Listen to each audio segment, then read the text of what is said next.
BibleWorm, BibleWorm, reading the Bible with BibleWorm.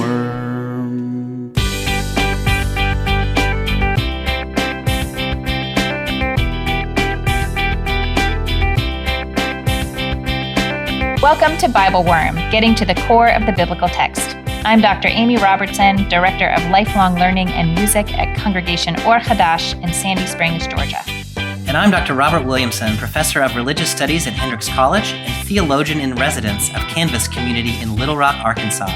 We're here every week to discuss the biblical text, both as biblical scholars and as people of faith, one Jewish and one Christian.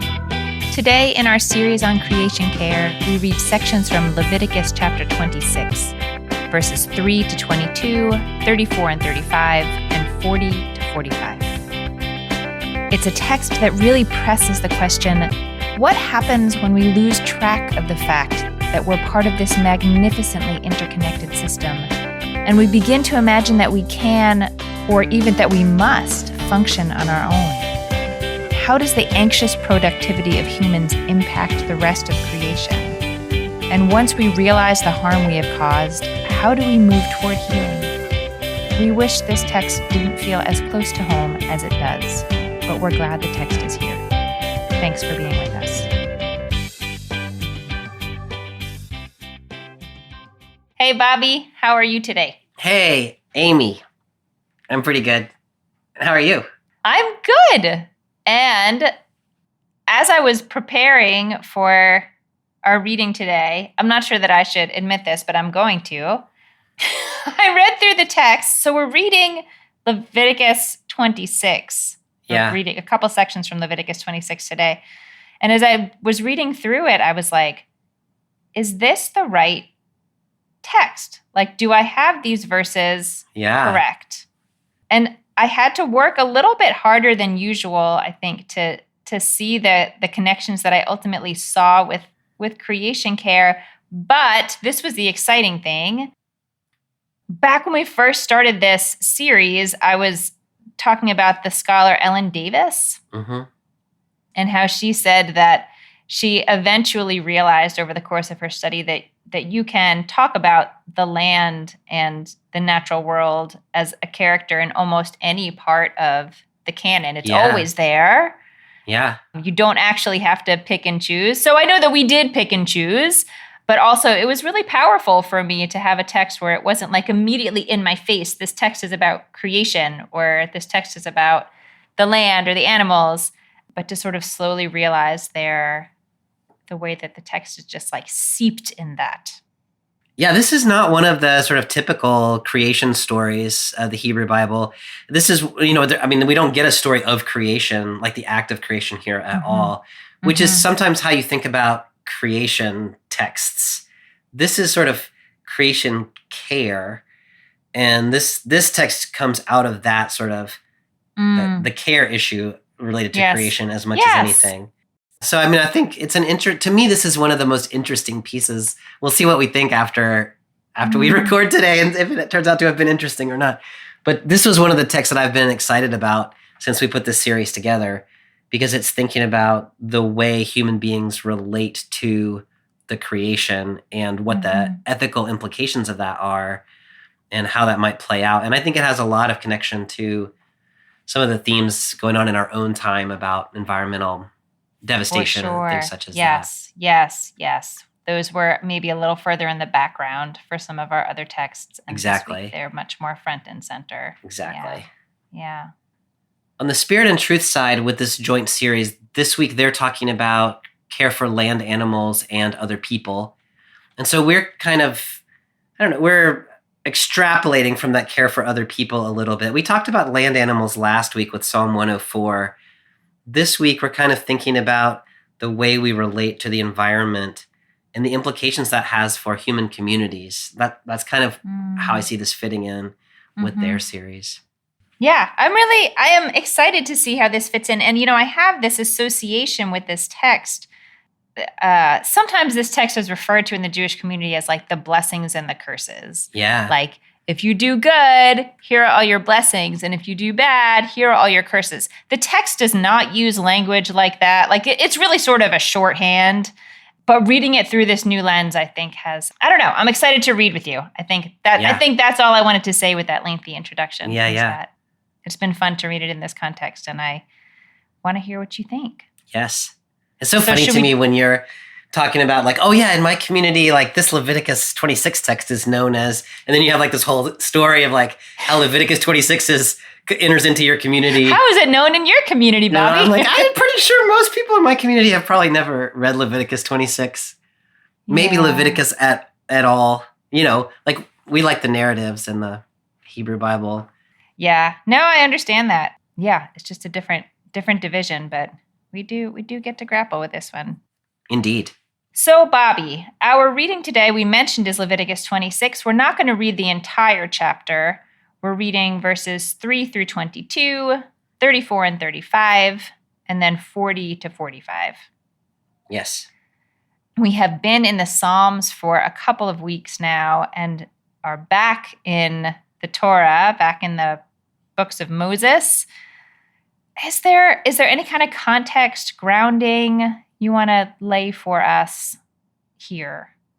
I always struggle a little bit when we talk about context and background for Leviticus, but really for any of the books of the Torah about how do we want to talk about that? We could talk about it narratively. We could talk about it historically. Mm-hmm. We could talk about it in terms of sources and, what does the book of Leviticus consist? And those are all really interesting conversations. Yeah. In the narrative context of the flow of the Torah, the Pentateuch, we are really just not less than a year removed from the Exodus from Egypt. So the Israelites enslaved in Egypt for 400 some years. They escape across the Red Sea. They go to Sinai, where they arrive on Pentecost, as we talked about a few weeks ago. And then they stay there for a year. And the book of Leviticus, in the narrative of the text anyway, is given on Sinai as part of God's covenant with Israel to Moses. And this book is sort of given to a community that has just escaped from economic oppression in Egypt, is headed toward a promised land where they're going to make a new kind of society that is different from the kind of society that Pharaoh had created for them. And we get a book of instruction. The instruction covers all kinds of territory, from sacrifices to ritual purity to ethical commandments. Maybe, one of my favorite texts of all the Bible is Leviticus 25, just one chapter before this, which might be relevant to our conversation today, about the Jubilee year, in which, there's a sabbatical year in which the land is allowed to rest for a year every 7 years. And then there's the Jubilee year in which all Israelites are forgiven their debts and allowed to return to their homeland every 7 sevens, every 50th year. And then our text follows right along after that. So I don't know if we want to be more specific than that. Are there things you were thinking or hoping I might say about the background of Leviticus? I think that's really helpful. And as you said, there's a million things one could say. The only thing I might add is that we have sort of just come to the end of what is known as the Holiness Code, which is, one of the big sections of law. Right. And I mention that just because as we start reading, it's going to refer to my laws and my commandments. And so one of the questions that I will ask you is, which ones? What are we talking about? Yeah. So, we have just sort of wrapped that section. And then this is, sort of the conclusion of that. Like, if you'll do all that stuff, this is what it'll be like for you. And if you don't do it, this is what it'll be like for you. When you talk about the Holiness Code, you're thinking about Leviticus 17 to 25, with 1 to 16 being the sort of priestly code. Is that how you're thinking? Yes, that's how I'm thinking about it. Yeah. The holiness. Is there anything you want to say about the Holiness Code? Holiness Code? This might be more sort of in the weeds than our listeners need to make sense of this text in the world of creation care. But I'll say this at least.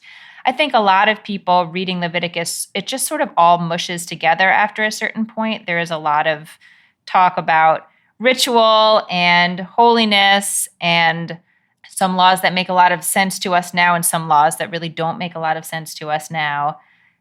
If you get really into the weeds a bit, you can distinguish between two different schools of thought within the book. One of them seems to be responsible for the first 16 chapters, and then one of them for, as you said, chapters 17 to 25, the Holiness Code, which is really oriented towards the idea of what does it mean to be holy. And it keeps repeating this refrain, you shall be holy, for I, the Lord, am holy. Right. And so that thus it gets that name. Yes. Yeah, I think that's all I would want to say about the Holiness Code at this point. Do you want to add anything else? No, I think that's exactly right. That's good for now. Yeah. Okay, so let's dive in and see what this text has to say to us in our mindset of creation care. We are in Leviticus 26, and we are picking up in verse 3, and I am reading from the NJPS. If you follow my laws and faithfully observe my commandments, I will grant your rains in their season, so that the earth shall yield its produce and the trees of the field their fruit. Your threshing shall overtake the vintage, and your vintage shall overtake the sowing. You shall eat your fill of bread and dwell securely in your land. I will grant peace in the land, and you shall lie down untroubled by anyone. I will give the land respite from vicious beasts, and no sword shall cross your land. You shall give chase to your enemies, and they shall fall before you by the sword. 5 of you shall give chase to 100, and 100 of you shall give chase to 10,000. Your enemies shall fall before you by the sword. I will look with favor upon you and make you fertile and multiply you, and I will maintain my covenant with you. You shall eat old grain long stored, and you shall have to clear out the old to make room for the new. I will establish my abode in your midst, and I will not spurn you. I will be ever present in your midst. I will be your God, and you shall be my people.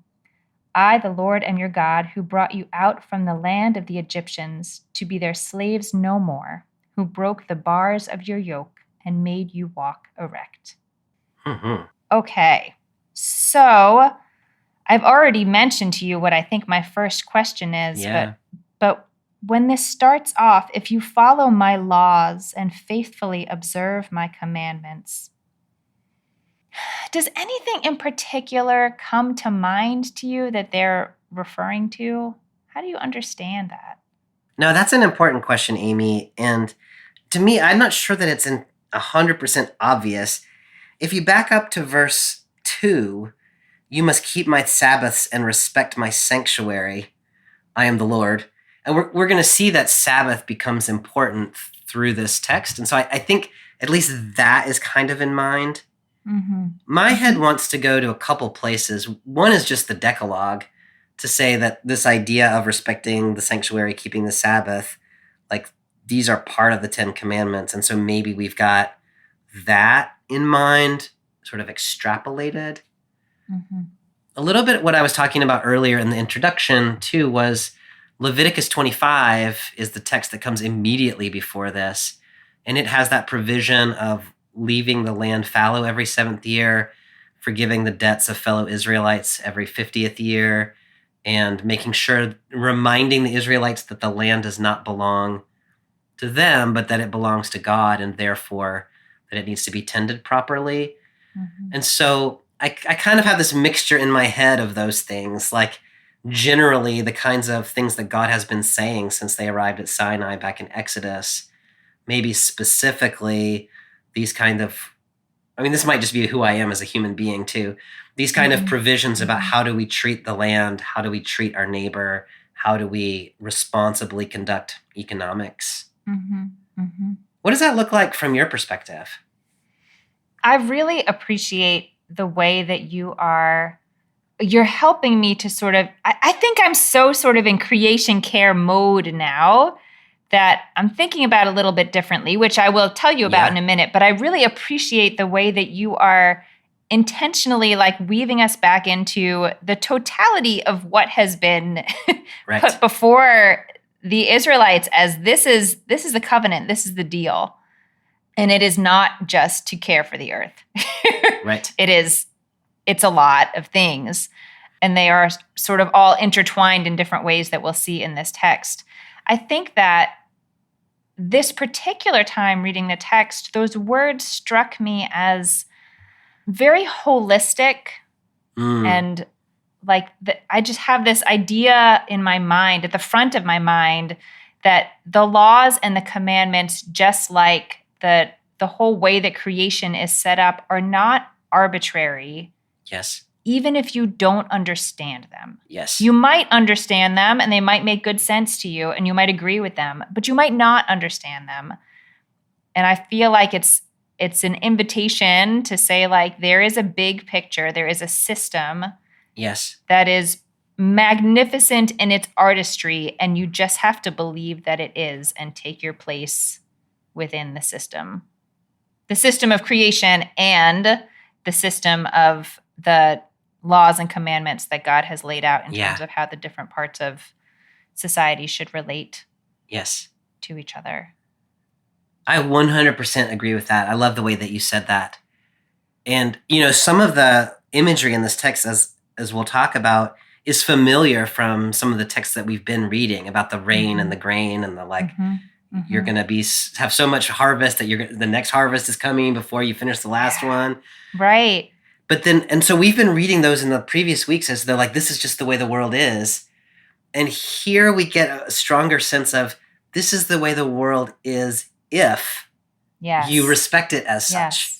Yes. We got to that theme a little bit in the Psalm 65 text, like be quiet and listen, and then these things will happen to you. Here it's going to be fully on the table. And, that last line in the section that you read, all of these things, I brought you out of Egypt. To me, as a reminder, like they have been living in a place for 400 years that did not think of the world this way, right? Or at least my sort of stereotyped version of what Pharaoh was like in the biblical text, that was all about economic exploitation. And so they don't know how to think like this any longer. And so for God to say, no, look, the world, the way that it's been given to you is not the world, the way that it was created. Here's what it's supposed to be like. But in order to do that, you've got to live this way, which is not the way Pharaoh has lived. Yeah, no, I think that's exactly right. They have been brought up in a different worldview. Yeah. Where they had very little power, but still you are swimming in it. Like that's, Yeah. So let's touch on a couple of the sort of specifics that come up within this. So it starts with, rains in their season and the produce of the earth and the trees. Is there anything in particular that strikes you in that paragraph that you want to comment on? I mean, to me, that little section reminds me a lot of the things that we've been reading the last few weeks. Yeah. That there is rain that comes and produces abundantly, and it comes in the right time. And there is a seasonality to things that is regular and one should expect, and that's the way that creation is made. Yeah.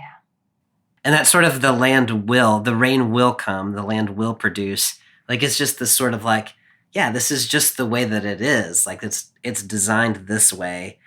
But that all of that begins with the if you live. Right. And so there's like this, the world is created this way, but it has a contingency, which is that you could live some other way, and in which case this whole thing's going to get thrown off.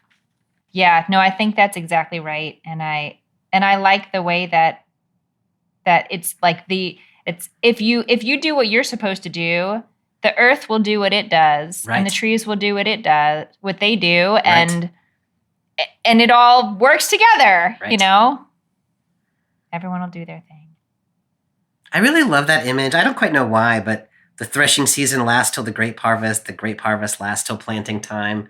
There's no season of anxiety where you're like, is this stuff in my storehouse enough to get me through to the next thing? It's even yet while I'm still gleaning the field, here comes the next thing behind it. The next thing. Yeah.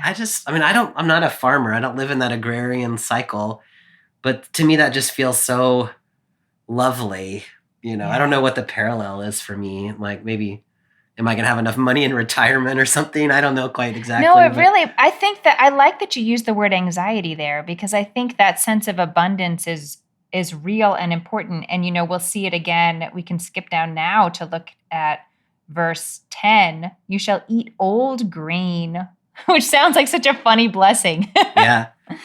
Long the previous year's stored. harvest is how the CEB has it, which sounds a little better than old grain. It sounds a little more appealing. Yeah, not last year's matzah, But yeah, this idea that you'll have, you're not living paycheck to paycheck or, harvest day to harvest day. There is so much more than enough that you have all this storehouse of it. You don't have any of the anxiety. Bobby, it made me think back in almost like maybe nostalgic is the wrong word because I didn't actually live through this, but thinking about the story of the manna. And how you can't save manna. You can't take any extra. And I think knowing where the place that our society has come to now in terms of our desire to amass extra and extra and extra of things, I both see how, yes, of course, it allays anxiety to be able to do that. And I can understand how it can be confusing to us humans when we can do that. Then, I don't know, we think that we have more control or responsibility than maybe we ought to. So, one of the provisions, you're asking what the statutes and laws are, and one of them is back in Leviticus 19, which says not to glean your field all the way to the edges. To make sure that other people also have enough. And the way to make sure that you don't have to be anxious is to take everything you've got in your field and store it up in your grain storage for next year. And that's the way we are oriented, I think, as a society. And maybe that's the fact that Leviticus had to say don't do it that way. Maybe suggests that's just the way humans are. This is saying if you share, if you forgive debt, if you let people return to their land, there will yet still be enough because the earth produces enough out of God's blessing. So you can have the anxiety alleviated, not because of our capacity to store up for times of anxiety, but because of a promise of God's goodness that continues on year after year after year. Oh, I like that a lot, reading this specifically in the context of those things that came in the chapter prior. And other things too, but that sort of require us to see ourselves as part of a system and that the system cares for itself. It's just so easy to extract ourselves from the system. Absolutely but it is. I guess that's exactly what this text is telling us we cannot do. Yes. Cannot do that. Yeah, I was thinking a similar thing in this last part that God says, I will establish my abode in your midst, and I will not spurn you. I will be ever present in your midst. I will be your God, and you shall be my people. And I was thinking, yes, of course. And it's describing this at least moment in the history of Israel, sort of imagining into the future, I guess, when they'll have land and be growing crops and whatnot, that God is everywhere and yet not necessarily doing these, miracles that fall outside of nature or, giving you manna every day. Like the world has been created and the land and the trees do their things and you will work the land and store the grain and you won't need to be rescued because there will be peace. And so the different ways that God has been really very clearly present. It's like the system is designed so that it's just an everyday thing. And so it can be harder for us to see. Yes. But this is a real insistence that's like, no, but I'm there. Yeah. I am precisely there. The place where I think about this mostly is whenever we talk about the book of Deuteronomy and we talk about how it's sort of set at that transition from wilderness to the land flowing with milk and honey, and that God is sort of making your point just there, that it's easy to see God when you're in the wilderness and you rely on God every day. It's harder when you're in abundance. I think this Leviticus text is doing something quite similar, as you're saying, that it's going to appear as though the earth is just fertile because the earth is fertile, but in fact, the earth is fertile because of God's presence and God's blessing. Yeah. One of the places I get a little hung up in this framing of it is, so I'm all about, like, God has told us how to live with our neighbor, and therefore we live with our neighbor in these ways, and it turns out that there is plenty. I get a little more hung up, like a whole bunch of the law, and verse 2, which comes right before our reading, is about respecting the sanctuary. Verse 1 is about worshiping God and not setting up idols. Mm-hmm. So there is this sense in which what this text is saying is, if you worship the God of Israel, your land will be plentiful, but if you don't, it won't. I think I struggle a little more with that religious, like the ethical implications of being religious. Yeah. The religious implications unto themselves, I struggle a little bit more. Yeah. Can you help me with that? No. That is, for me, that is usually in most years, that is what is really difficult about this section of text to me, is that it feels very oriented towards exactly what you're saying. I am trying to see it this year as God is representative of this whole intricate, beautiful, crazy system that has been set up, where everything is interdependent and interconnected in ways that we still, I believe, do not understand. And that I don't know that this is exactly what the text is asking us to do, but the way that I am hearing it right now is to be willing to take on some humility, put aside the idols, which I would describe as the things that I can, like, see and touch, and that I can see the results of them. Yes. And say, like, I believe in the world, that I believe that God created the world in a particular way, and I don't know all the details of that, and I am willing to follow these laws and commandments. I'm willing to do it, even though it might not be convenient at every time, or it might not feel in this moment like it's in my best interest, because the world is bigger than I can understand. I love that. But I really understand what you're saying, and it is easy to read this text that way, I think. And that's super helpful. I appreciate it. Is there anything else you want to pull out of this first section before we move on? I'll tell you that the part that I have the most trouble sort of thinking about is verse 6 to 8, which is about, having peace with your enemies, and your enemies being kind of scaredy pants who run away when there's just a few of you. Yeah. Do you have a way of thinking about that in terms of, like, within the framework of this thing about rain and food and harvest and security? Well, I will tell you, verse 6 reminded me of a text we read earlier this season that was one of the Psalms that was talking about sort of the alternation of humans being up and about during the day, and then wild beasts being up and about in the night. And they need their space for hunting, and we need to not be in their way, and they need to not be attacking us. And so this sort of, like, the world is big enough for both if people are really not taking up more space than they ought to.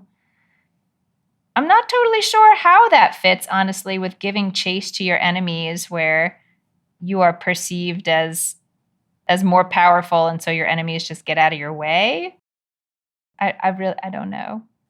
I don't know how to settle it either. The one sort of insight that I have that I can't quite land is just about how the anxiety that we were talking about earlier about food and water and plenty is the source of a lot of animosity that people have against other people. Yes. And so if you could imagine your way into a world in which there was clearly plenty, then these sorts of struggle over resources wouldn't be necessary because we would live in such a way in which there were resources to be shared. That doesn't translate, like, I have moved away from the text a bit because here in the text we're chasing our enemies around. Yes, right. And maybe we can envision a world in which nobody has to chase anybody unless they're just like playing freeze tag or whatever. Right.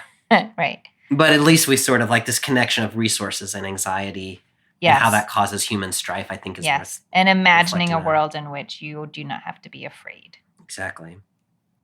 Yeah. Amy, there's a big but coming in 14. Oh, yeah, there is. I thought you meant the other kind of but. I know. I just like to, anyway.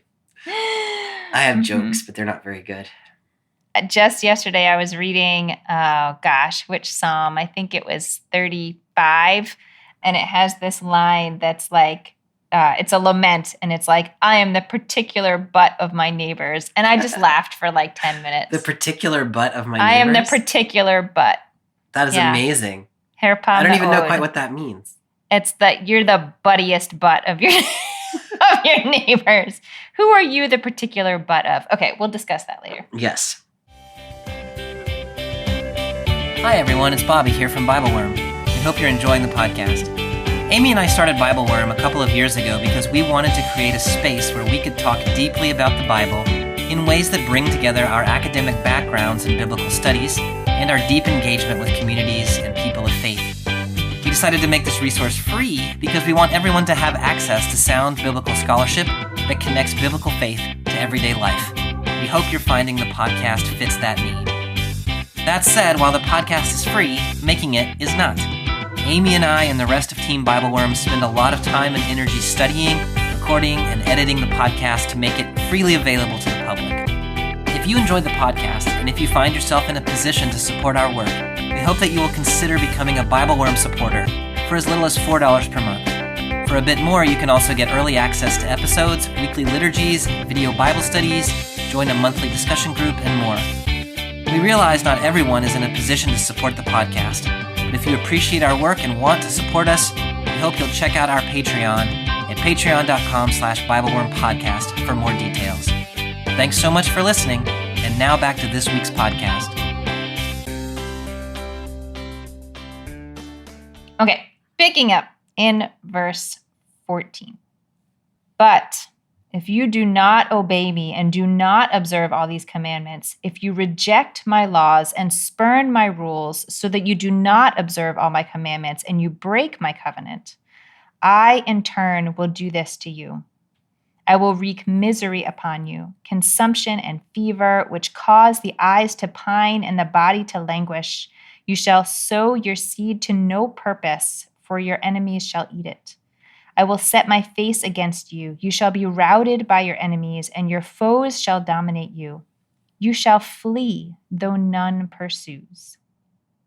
And if for all that you do not obey me, I will go on to discipline you sevenfold for your sins, and I will break your proud glory.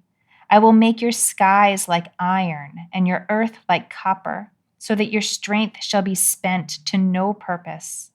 Your land shall not yield its produce, nor shall the trees of the land yield their fruit. And if you remain hostile toward me and refuse to obey me, I will go on smiting you sevenfold for your sins. I will loose wild beasts against you, and they shall bereave you of your children and wipe out your cattle. They shall decimate you, and your roads shall be deserted. Yeah. Mm-hmm. That was a big butt. That was a big old butt. Particular butt. It was the particular butt.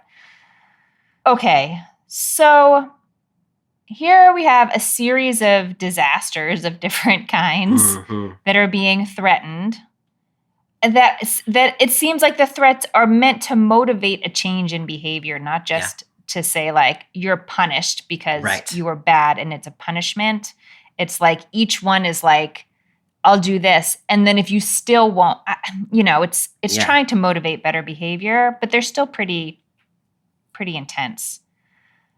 But they don't seem random to me. They don't seem like random bad things. And I'm curious how you see the progression of things that are threatened here. So in the beginning, let's see, we get some diseases, misery, and illness on your body. Mm-hmm. There are 2 lines in this first section that really stood out to me. You shall sow your seed to no purpose, for your enemy shall eat it. And then you shall flee, though none pursues. Mm-hmm. I wonder if they tie together around like the idea of futility. And, I was talking a lot in the first section about how one of the dangers would be that you would start to be able to overlook God and think that you actually have more control in this system than you do. Right.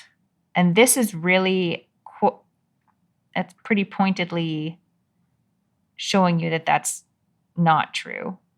No, I think that's exactly right, Amy. You made the point a minute ago that this is not God sort of, then I will punish you in ways X, Y, and Z. This is, I'm trying to get your attention so that you will live according to these statutes that I have given you, which tell you how creation works and how to live in it in abundant ways. But you won't do that. And so here's what's going to happen to you. And so I had not been thinking about it as a progression, but you're right. And this issue of you plant and somebody else eats it and you're always anxious. Mm-hmm. I think the way you're thinking about it makes so much sense to me, that when we think that we are the masters of the creation and we can make it do what we want, and we own the produce of the land and we own the land, which Leviticus says we do not, then we start to have this sort of anxiousness, and we do start to fight about resources like we were talking about before.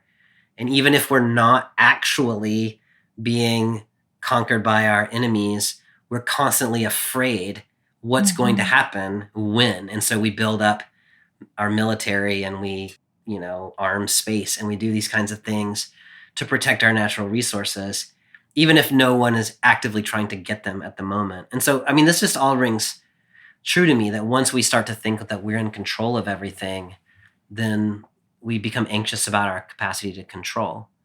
Yeah. And so letting that sense of control go and trusting in God and the provision that God has offered seems right. I was really struck by the line before that about wasting diseases and fevers, because to me, this is something that we're seeing now. Just coming out of COVID, and which has just happened, we were already doing BibleWorm. I remember when we were recording BibleWorm right when COVID started. And that was such an inconceivable thing to me at the time. And now it just seems like, well, of course there are pandemics and there are these diseases, and that's going to keep happening. And so this kind of the connection of all of these things, if you can't recognize that you're not in control, if you can't live as though, creation is plentiful, then here's what's going to happen. It's hard for me to read this without thinking, yes, this is exactly what is happening. Yeah. Even right now. And in a way, I don't know what this says about my worldview, but as you were saying before, it can be difficult to read this section without seeing it as being God-centered in a way that's not so helpful to me, like saying you must worship me, and if you don't worship me, I will make you sick. Right. But I think the very fact that we see this unfolding in different ways in the world, I'm just seeing the connections differently than if I were reading this text just sort of disconnected from life around this. That I don't know if I would exactly say it's like a natural consequence, but in some ways, we have pushed the system beyond the limits of what the system can bear, and it is falling apart. Mm-hmm. And we are feeling more anxious despite whatever we're trying to do to control things. Yeah. On that issue, it's really helpful to me to think about this. We talked narratively about how they've just been out of Egypt for a matter of months. We get this reframing several times here, but just right before this section about you're not Egypt's slaves anymore.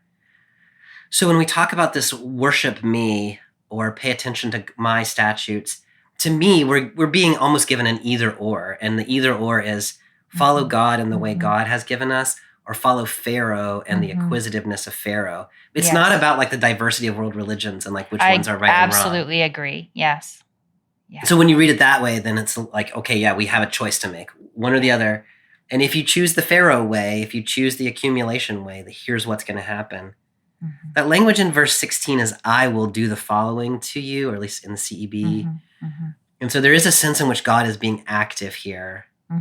But you can very much read this as these are the natural consequences that are going to play out if you follow this acquisitive model. And I don't quite know what to do with the agency of God there, how active a role God is taking. But God has certainly set up a world that works in one kind of way. And this seems to be saying that God's not going to keep like filling the gap. If we keep not listening, God's not just going to say, well, okay, but I'll make it work anyway. There is like a way that it's supposed to go. So then the text moves us from this kind of sort of anxiety and breakdown in the system to what I think is such a beautiful and also excruciating image that the sky becomes like iron and the earth like copper. We started the last section saying that like if you're living within the system that God has made for you, the earth will do its thing and the plants will do their thing, and it's all it'll all be fine. And here I particularly love the artistry that like they've chosen a grayish metal for the sky and a brownish metal for the earth, but they become inert.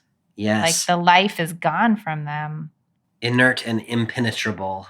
Yes.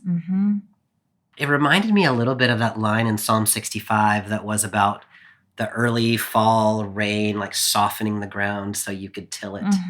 Yes. Here you've got the sky is ironed over and the ground is so hard that it's bronze. And so you can't even imagine that sort of softening taking place. Yeah. Whereas before you sow your seed to no purpose because the enemies have taken it. Yeah.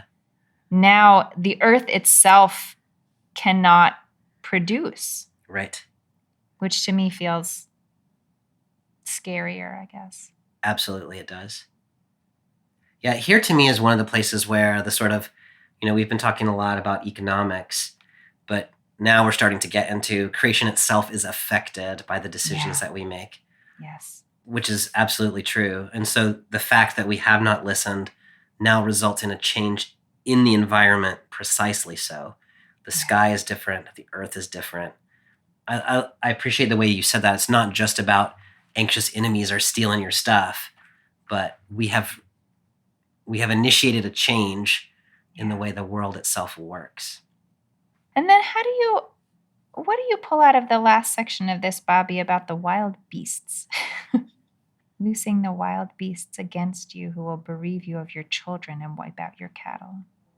Yeah, this is where I start to think about Psalm 104, which you were referring to a minute ago, but about the daytime is for people, the nighttime is for animals, and everybody's kids are happy.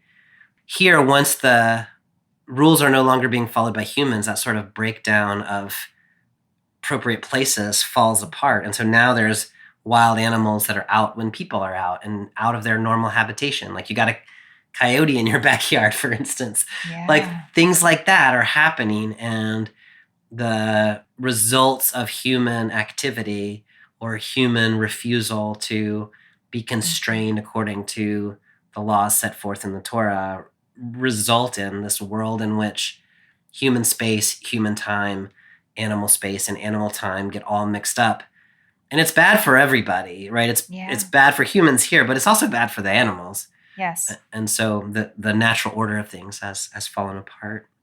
Yeah. It's really bad, though. They will make you so few in number that your roads will seem deserted. Like, this is like full-on animal attack. No, it's really bad. And the other thing that strikes me is it's not like from a place of malice. Like, these are wild beasts. This is what wild beasts do. And the system was created in a way that there were natural boundaries. And so the wild beasts could be beastie and we could do our thing. But this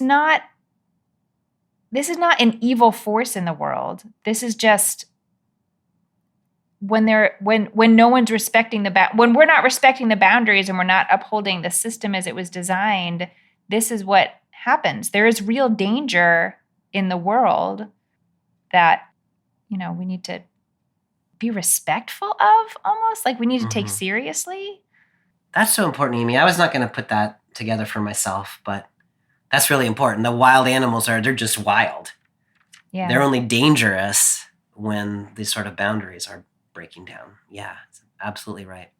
Okay. We have 2 shorter sections to read in the latter part of the chapter. Are you ready to move on? I am. Okay.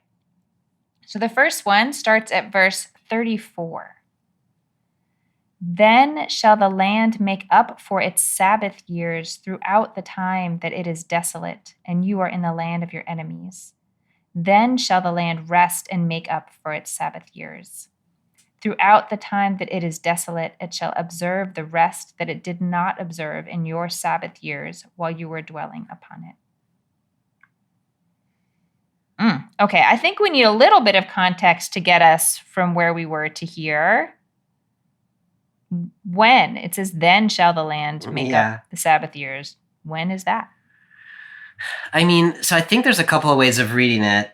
One is what has happened in the middle between verses 22 and 34 is that the enemy has come and taken the people away, devastated the land, scattered you among the nations.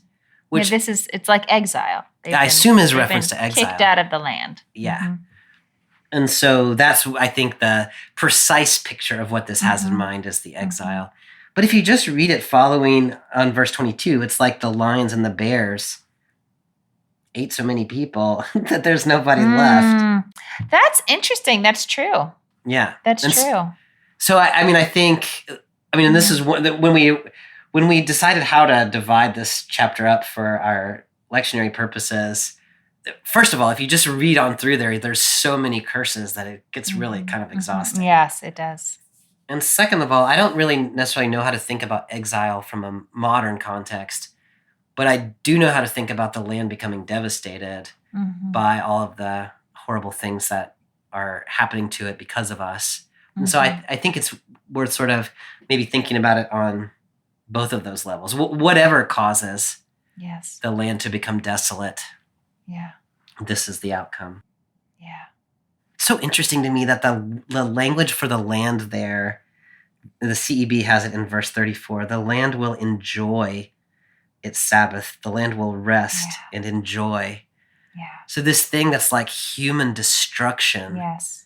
Then the land is like, oh my goodness, thank goodness that I get a break. Yeah. Just the contrast between humans and the land here is so striking. Yeah. What do you do with that? I also came away with that real sense that what is so like tragic in our own human story, it just makes me think, it brings me back again to like the interconnection of everything and that everything is somewhat in sync. But when we are pushing too hard on the system and taking too much, we're taking it from something else in the system. So removing us from the land means that we can no longer abuse the system on the land. You mentioned before for us that the Sabbath of the land, but just to make sure that people have the context that they need here, so that what we are supposed to be doing here is that every 7 years, a plot of land that might be used to grow crops is left fallow, and anything that grows on the land is fine, but you can't like try to plant things or try to, increase the produce or do anything like that. And that is a really difficult thing to do. I mean, it is difficult in the systems that we have to trust that there is going to be enough food if you are not actively trying to get food out of that land. Yeah. And when you do that, the land can replenish itself. I mean, it sounds a little funny, not funny, I don't know. Maybe like it could be a case of anthropomorphizing to say the land needs to rest, but actually the land needs to rest. Yeah. And there was some kind of understanding of that in the biblical text. And it is not something that we do very much. I mean, the most we might do now is rotate crops, but we really don't just let land sit fallow. No. That land, the sabbatical year, the land resting is in 25, 1-7, if people are looking for that. You asked me at the very beginning, what are the rules and commands or the statutes that we're talking about? And the one that keeps coming up over and over again is this Sabbath, whether human Sabbath or here the sabbatical year for the land. And it's reminded me of a surprising thing that you said to me in the Genesis 1 text, which was about the first day human beings were alive on the earth was a Sabbath day. We were created on the afternoon of the 6th day, so that the first thing we experienced was the Sabbath, because the Sabbath is the core, the essence of everything. And that has blown my mind. But it also has reminded me of these conversations you and I feel like we talk about Sabbath as we should, but we talk about it every special series that we do. And there was that whole conversation in the economics series about Sabbath is a break from the economic anxiety of Pharaoh. You cannot be productive 7 days a week. You cannot make your land be productive 7 years in a row. You just have to rest. Let the land rest and trust. Rest and trust. And so it comes back again here. And the sense is we work the land, we work the land, we work the land. The land is exhausted. It can no longer produce. And so it's the anxiousness about productivity that causes us to exploit creation.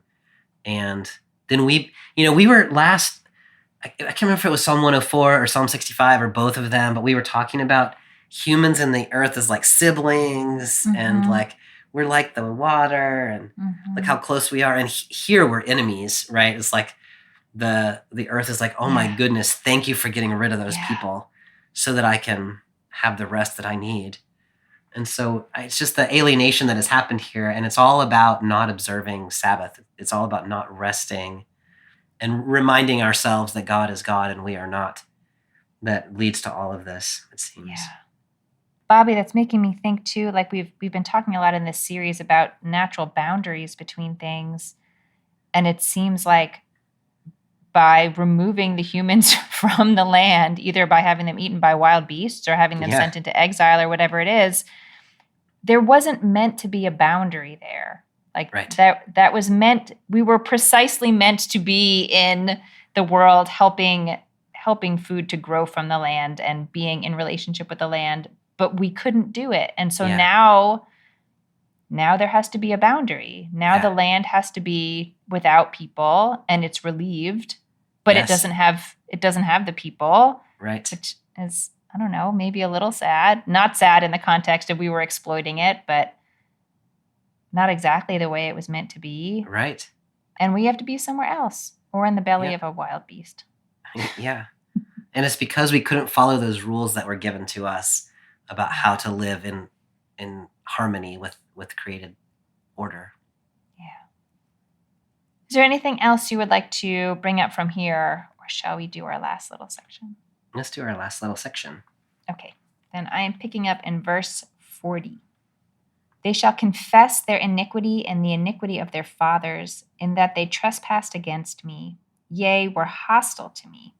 When I in turn have been hostile to them and have removed them into the land of their enemies, then at last shall their obdurate heart humble itself, and they shall atone for their iniquity. Then will I remember my covenant with Jacob. I will remember also my covenant with Isaac, and also my covenant with Abraham, and I will remember the land. For the land shall be forsaken of them, making up for its Sabbath years by being desolate of them, while they atone for their iniquity, for the abundant reason that they rejected my rules and spurned my laws. Yet even then, when they are in the land of their enemies, I will not reject them or spurn them so as to destroy them, annulling my covenant with them. For I, the Lord, am their God. I will remember in their favor the covenant with the ancients, whom I freed from the land of Egypt in the sight of the nations to be their God. I, the Lord. Well, hope is not totally lost. No, hope is not lost. Hope is not lost. God has a memory. God has a memory, yeah. And the first step is so often the case, is that we have to realize what we have done. Yes. And what our ancestors, our fathers have done. That yes. we did a thing. Yes. And I have always read confess here as having some kind of like religious significance in I don't even know. Somehow the language has felt outside of the everyday world to me, but right now reading it, it's just like you have to own it. You did this, and you have to be willing to own that, to be humble enough. Yeah. Bobby, I'm so curious what you make of verse 42, where God is remembering things. I'm curious first about if you have any thoughts about the order of the patriarchs who are listed there, and then about the inclusion at the end of the land. Well, I did not have thoughts about that until you asked that way. But now you do. But that was such that profound question has led me to insights that are kind of blowing my mind a little bit. But so here's what your question has led me to, and I don't know if this is what you were thinking or not. First of all, I wanted to notice that in verse 40, they confess their and their ancestors' guilt. So there you have, I really appreciate what you were saying about we have to acknowledge that we ourselves have mistreated creation in certain kinds of ways. And we have to acknowledge that those who came before us did so as well. Yes. Then, so this leads me to what I saw with your question, which is there, again, it's in reverse order to the more originary covenant. So Jacob, and then his father Isaac, and then his father Abraham. If you read it in that way, so these are the three foundational covenants with Israel, of course.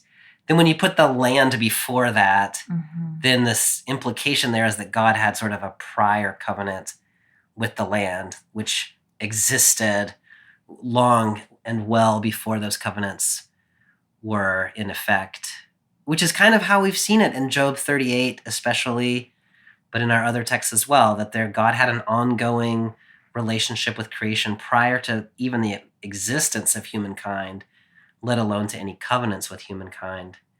And so God's primary commitment maybe, or I don't know if primary, but originary commitment maybe to the land itself. Yeah. Are those the lines you were thinking along? Yes, those are the lines I was thinking along, and I don't have some kind of secret insight to offer, but I do think it's really interesting that it walks us backwards. That's not usually the order in which that patriarchs are given. No, it's not. And I'm just so moved that it ends with, I will remember the land. Because whatever the resolution to this is going to be, it is not going to be just between God and the people. Yes, that is so important. And you could almost read that previous section we were talking about as God protecting the land from the people. Yes. And so then the hope is a restoration of that relationship between humankind and the land or the earth, in which all of it can thrive again together. Which again was the way it was meant to be. Humans were supposed to be in relationship to the land, not pushed out of the land because they can't control themselves. But yeah, this is God will remember the covenant with us, but not to the exclusion of everything else. Yes. And then you end up in the end there with not breaking my covenant because I am the Lord their God in order to be their God. So there's the relationship. Now it's a three-way relationship of humankind, the earth, and God. And so all three of those relationships matter, are fundamental, and were the way that it was set up to be in the first place. Yeah. This might be kind of a weird question, but I'll ask it anyway. In the end, what do you think is being promised? Maybe promised is the wrong word. But it doesn't say, I will restore all your stuff and make everything go back to the way it was. And The CEB has it, I will not reject them or despise them to the point of totally destroying them. Yeah. Which is a fairly still concerning thing to say, right? Baby steps. Yeah. I mean, we talk about this in various contexts from time to time about, we have built up a whole world that is exactly about anxious economic productivity. Mm-hmm. And we can't simply keep that world the way that it is and return to these relationships. So I think there has to be a sense of loss and a sense that things have been disrupted. Mm-hmm. I mean, this text a little bit is saying things are going to be kind of ugly for a while, but it's not the case that is going to end in your annihilation. It's the case that there is something on the other side, but like we've got to go through what we've got to go through in order to get there. Yeah. I don't love it. Like, I wish it was just like repent and everything will be fine. Yeah. But I think it's more realistic. And, if we were to repent now of the things that we have been doing to the environment for generations, it would take the environment time to recover. And there's going to be destruction in the meantime. Yes. So I think this is a realistic view. Yeah. Even if maybe not my preferred. I want to be more Pollyanna about it, I think. But this text does not invite that. Yeah, it's promising some kind of relationship. Like, God is not going to hide God's face from us. God will be in relationship with us, and we will be in it together. Yeah. And that's a whole lot better than being in it alone. Yes. The one covenant that we haven't really mentioned is the one that's in verse 45, which is sort of at the culmination of this whole thing. Mm-hmm. I will remember the covenant with the first generation, the ones I brought out of Egypt's land in the sight of all the nations. There's just so much about that that's interesting. But I mean, one is that's one of the covenants to be remembered, which is later than all the other covenants that we've talked about. And then it's called the covenant with the first generation. Do you have, can you help me think about that? Bobby, I love that question, and I had not thought about it before you asked it. But one of the things that I love so much about the story of the Exodus from Egypt is there is a whole story of like the foundation of the people Israel in the book of Genesis. And then it's sort of like the story restarts when they come out of Egypt, because the generation that comes out may or may not have even known who this God was. And they had their whole own experiences and worldview based on their experiences in Egypt, and they really are born together as this nation Israel. And it makes me wonder if there's a way to see coming out of this moment of distress in our relationship to creation, like, is there a possibility for a rebirth again? That yes, we messed up all the things and we forgot all the things and we didn't know them and we did a lot of things wrong, and God hasn't forgotten us, and maybe there's a rebirth possible. I like that a lot. I think I'm kind of shifting us already towards like closing comments with Yeah. that. Is there anything else you want to mention about this section, or are we ready to kind of I feel like we've been sort of talking closing comments for a while now. Like, I have had more trouble maybe with this text than any other, sort of not reading it in light of contemporary life. Mm-hmm. So I don't quite know where I land, other than things that we have already been talking about. But to me, the thing that this text does so nicely in my mind is sort of exposes the effects of human misalignment with the created order and the effects of that, which is the reality that we live in. And it's easy to blame it on other people, and it's easy to just think, well, this is just the way that the world is. Mm-hmm. But this text is reminding us that no, the world was actually created to work in these bountiful, beautiful, fertile ways that we've been talking about for the last 3 or 4 weeks. And human beings who have a certain way that we need to live in order for creation to thrive have not been able to do that. And, that's been given to us according to this text in the book of Leviticus and the rest of the Torah, and the ways that we treat the land and the ways that we pay respect to God and the way that we treat our neighbors. And I just think it's so clearly true. This kind of, we went to Egypt, we learned about anxious productivity. We cannot separate ourselves from anxious productivity. Yeah. And that's just the way that we live our lives. And the thought of taking a Sabbath day off, or the thought of letting our means of production lie fallow for a year, that is crazy talk in this world in which we live. And this text is saying that's the restfulness, the trust, that is what is required. Yeah. This comes up in the Spirit and Truth sort of collaboration as care for our neighbors. And one of the things that I have been thinking a lot about is just being a American, a Westerner, and about what that means being a citizen of a global humankind, and the kinds of choices that I and my people make that have devastating effects like this, not just for ourselves, but more so for other people who live in more vulnerable parts of the world, where it's sort of coming, the effects of environmental devastation are coming more belatedly to places where I am and to other parts of the world.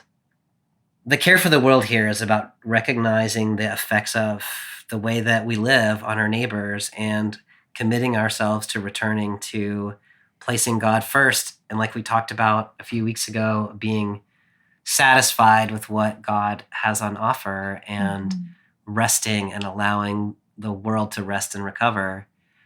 And one of the things that Walter Brueggemann says is that he's a Bible scholar, not a policy writer.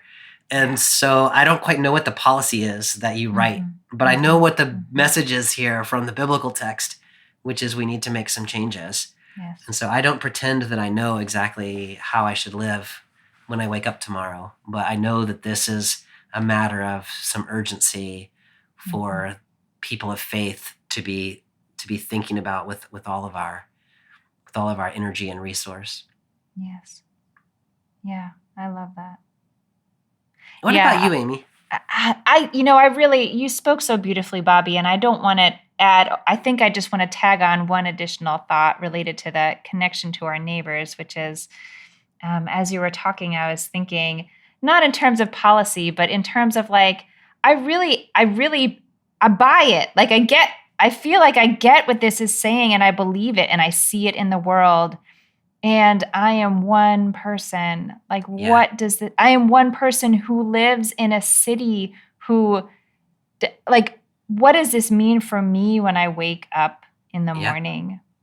And I don't know the answer to that question, but I do know that it is, in terms of our relationship to our neighbors, this is not something that individuals are going to be able to do alone. And yet it will take individuals to stick their neck out and say let's try doing this thing that's going to feel hard for a while, because we're going to have to give up some immediate comforts to do it. But I think that there is momentum possible in that, because I think a lot of us are feeling this rumbling distress because we know this, we know it, we can feel this. So if anyone listening feels that call, it is needed. It is needed.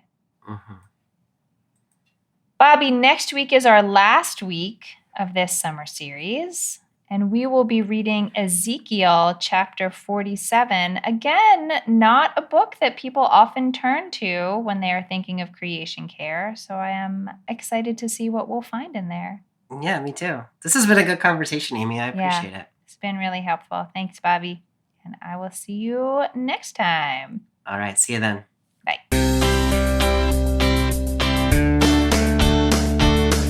Thanks for joining us for this week's episode of BibleWorm. If you've enjoyed this free podcast, we hope you'll help us keep it going by joining our Patreon for as little as $4 per month. You can also sign up for other goodies like early access, video lectures, weekly liturgies, and more.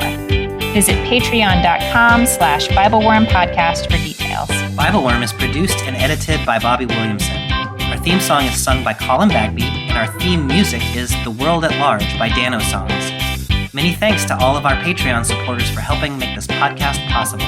Next week, we'll read the very last bit of our special series on creation care, Ezekiel chapter 47, verses 1 through 12. Until then, keep on digging.